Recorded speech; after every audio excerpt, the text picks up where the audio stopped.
All right, now let's discuss these and other political stories. We're now joined via Zoom by Dr. Fikile Vilakazi, political analyst. Dr. Vilakazi, thank you so much for your time. Let's start here. Chief Justice Raymond Zondo recently spoke out about just how little has been done by Parliament in relation to the recommendations a year after the handing over of the final state capture report. Would you say government is serious about fighting corruption? Good evening, Onati, and to viewers at home.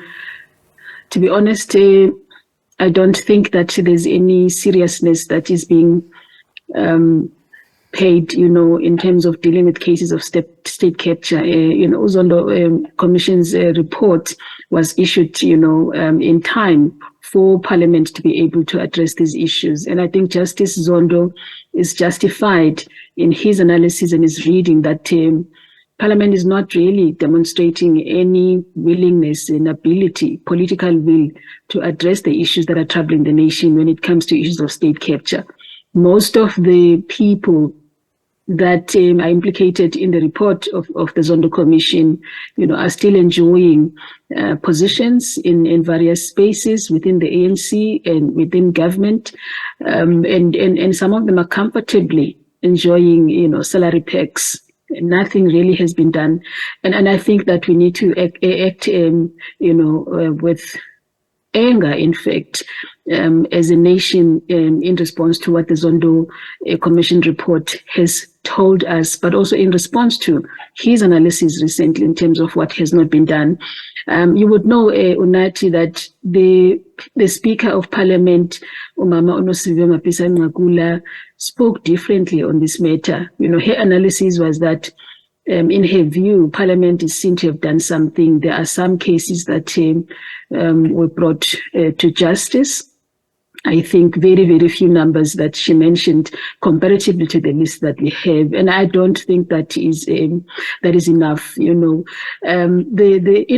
my perspective, if you have a report like the Zondo Commission in a country like South Africa, where corruption is one of the number one problems that is crippling our democracy, you would want to see a response from the National Assembly that is different from what we've seen in the last couple of months. Literally, we've seen nothing that is being done. We've seen silence. In fact, we've seen the National Assembly acting differently in situations like the Phala matter, in instances also of other cases within the African National Congress itself as a political party that is a ruling party, in their integrity commission. None of these cases have been brought, to attention and dealt with. So that is troubling.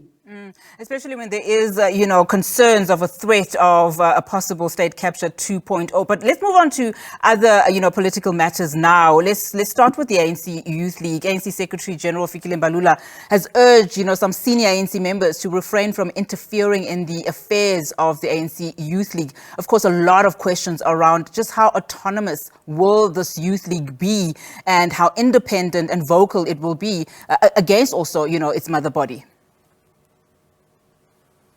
Unati, the Youth League, in fact, let's talk about the leagues in the ANC. The Women's League, the Youth League, the Veterans League are tokens, right? So we've seen over time, I think in the last 10 years of the ruling party, in the last, I would say 15 to 20 years, even of the Women's League and maybe more, we haven't seen the leagues really playing a prominent role in terms of directing the African National Congress' political future.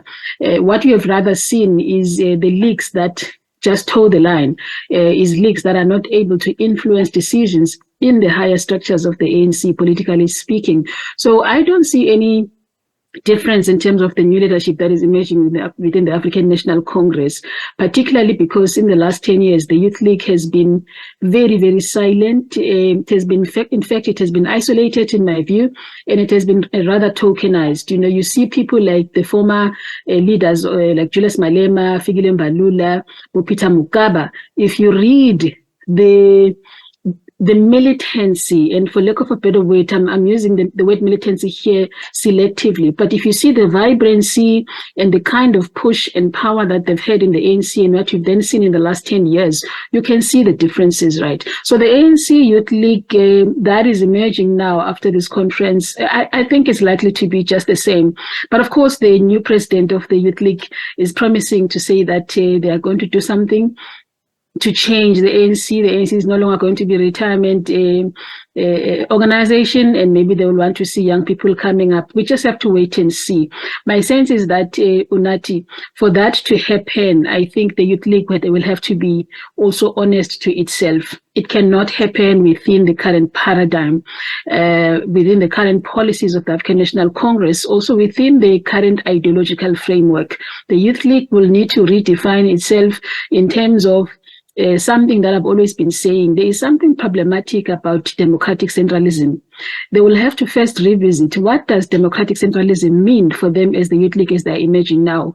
And I'm pointing to this democratic centralism because it speaks to the relationship that we are having with the former Soviet Union, the relationship that we are having currently with Russia, and the role that we are playing within BRICS. And the African National Congress is very key in those politics. We have to redefine what does that democratic centralism mean in terms of promoting democracy or thwarting democracy. And also remember, as much as we carry sentiments about the relationships that we've had in the context of democratic centralism with Russia and the Soviet Union in particular, including Ukraine, countries that have supported us in the liberation, to end apartheid, something also has got to be done critically to say, are those countries really promoting the kind of democracy that we want to see?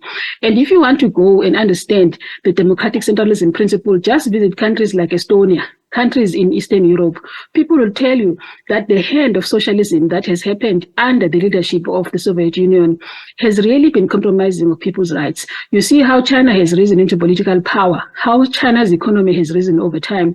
It has been at the backs of workers, at the backs of ordinary people who have been exploited. And I think many things I can mention. So the Youth League, as it emerges, it will have to question those things. Don't just toe the line. Ask the question as a Youth League, does the democratic centralism as a principle of political agenda still assist us? Are these relationships that we are really cushioning in the international sphere in our favor or in our disfavor? And I'm not necessarily suggesting that we should not be having these relationships, but I'm asking us to say, Youth League is the future of the ANC. Analyze that relationship. Is it really taking us to a point where we want a kind of democracy that respects people's rights, that respects the rights of workers, that promotes the economy, that is centered around the fact that everybody has got to benefit without necessarily being exploited? And I think when you talk then about radical economic transformation, which is, I think, an agenda of the Youth League of the ANC, it's an agenda of the African National Congress as well. So, yeah, Dr. Vilakazi, thank you so much. I think that's all the time we have this afternoon, unfortunately. But thank you so much for your comment. Dr. Fikile Vilakazi is a political analyst, of course, talking to us about various political issues.